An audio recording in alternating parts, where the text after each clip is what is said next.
बुनियाद पर तुम मुसलमानों को भारत की शरीयत से महरूम करना चाहते हो, तो हमने कानून को फाड़ा, एहतजाज किया। क्या किया समाजवादी पार्टी ने, क्या किया बीएसपी ने, क्या किया कांग्रेस ने? कानून मुझे हमारे मुल्क से बेदखल करने के लिए बनाया जा रहा था।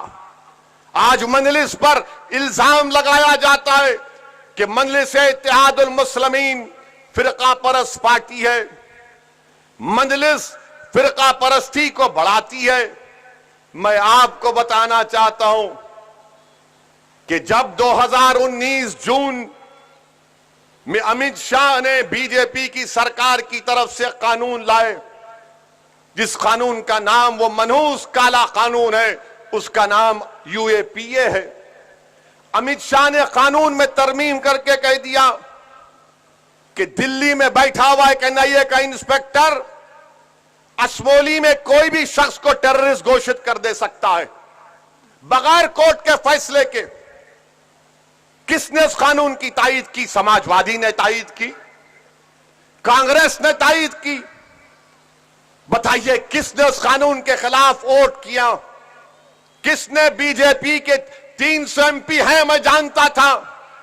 मैं ये जानता था कि मेरे मुखालिफत में वोट देने के बावजूद भी कानून पास हो जाएगा, मगर मैंने बीजेपी के इस काले कानून के खिलाफ वोट इसलिए दिया ताकि 100 साल के बाद जब तुम में से कोई नौजवान पार्लियामेंट में जाएगा तो वो ये शिकायत तो नहीं करेगा कि उस वक्त जो मुसलमान थे उन्हें जालिम का साथ दिया, बल्कि मजलूम की आवाज बनकर हक को बुलंद किया।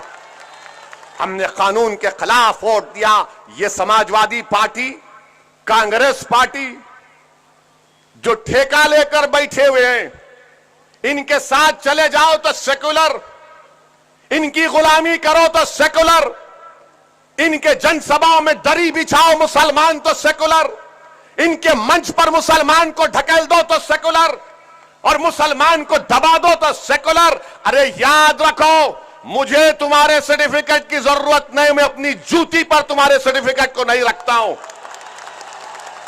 भारत का मुसलमान हूं, अव्वल दर्जे का शहरी हूं, मैं किसी से कम नहीं, ना मुझसे कोई बड़ा नहीं, मैं सबके बराबर हूं और सबके बराबर मुझसे सलूक किया जाना चाहिए। यह मजलिस का पैगाम है। मगर जो लोग हमको फिरका परस्त कहते हैं, क्योंकि आपने तायीद की पार्लियामेंट में, आपने तायीद की, कांग्रेस ने राज्यसभा में तायीद की। इस कानून के तहत 120 दिन बगैर किसी के चार्ज के जेल में रखा जा सकता है।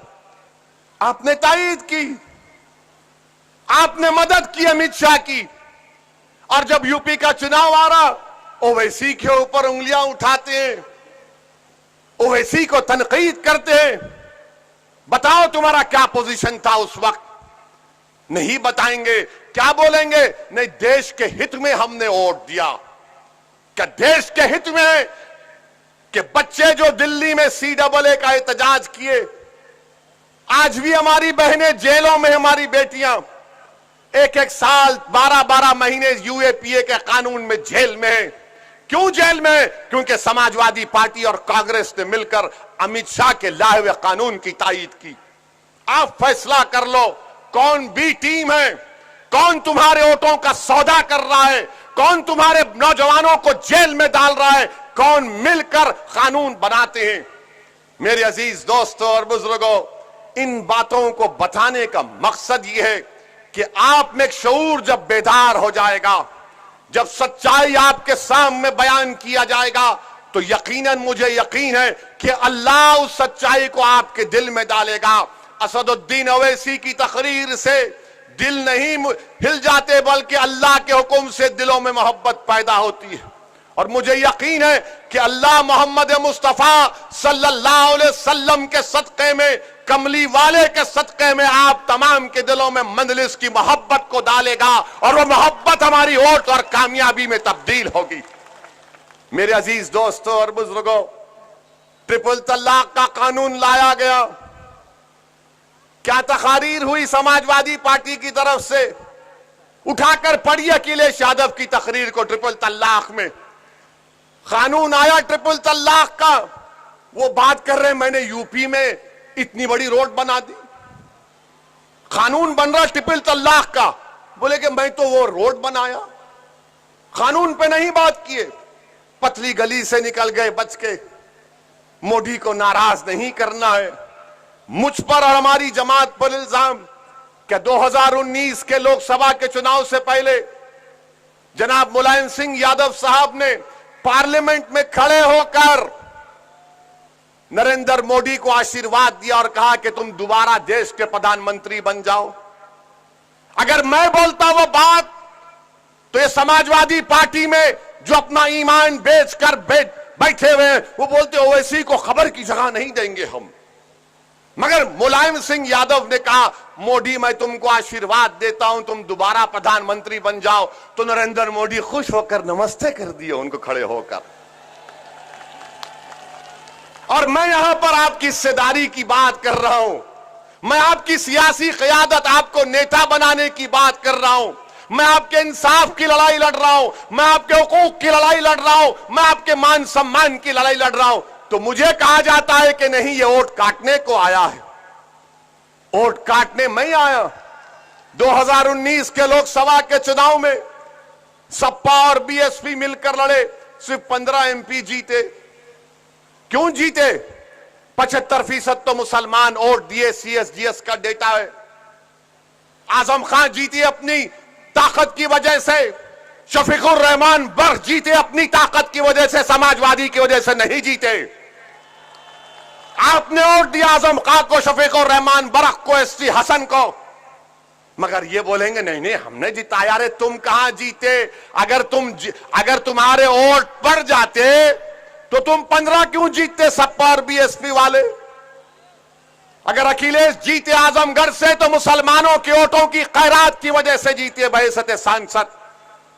मेरे अजीज दोस्तों और बुजुर्गों, मुझ पर इल्जाम लगाने वालों, तुम्हारे एक एक इल्जाम का जवाब दे सकता हूं, तुम मेरे एक एक दलील का जवाब नहीं दे पाओगे।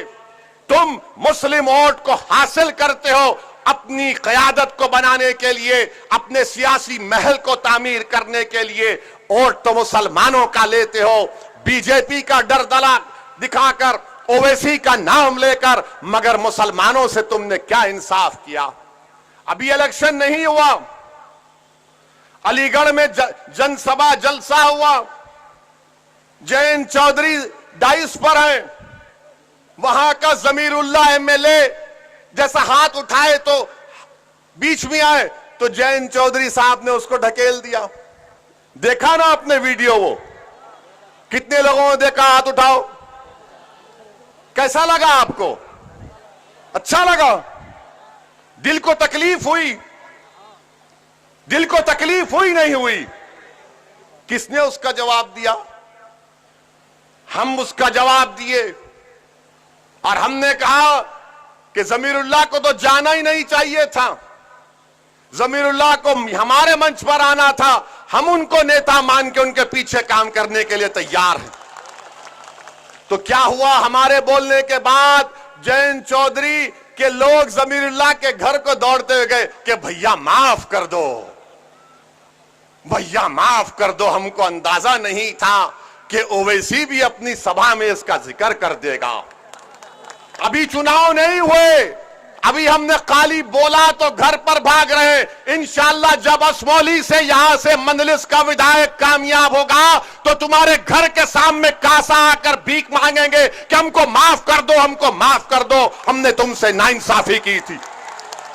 खाली एक तकरीर में हमने जुमला कहा तो जमीरुल्लाह के घर को चले गए और जमीरुल्लाह ने किसी से हमको फोन करके कहा कि ओवैसी भाई को सलाम बोलो, उनके बोलने से मेरा टिकट कंफर्म हो गया। चलिए कुछ तो फायदा हुआ आपको, कुछ तो फायदा हुआ, मगर ये बताने के लिए कह रहा हूं कि आप अगर शऊर बेदार हो जाएगा तो आपकी ताकत का आपको अंदाजा नहीं है। उत्तर प्रदेश में मुसलमान 19% हैं और आपको मालूम मेरे अजीज दोस्तों और बुजुर्गों 71% मुसलमान ऐसे हैं या फिर 15 साल के अब ज्यादा 70% मुसलमान ऐसे हैं जो प्राइमरी लेवल तक तालीम हासिल नहीं किए।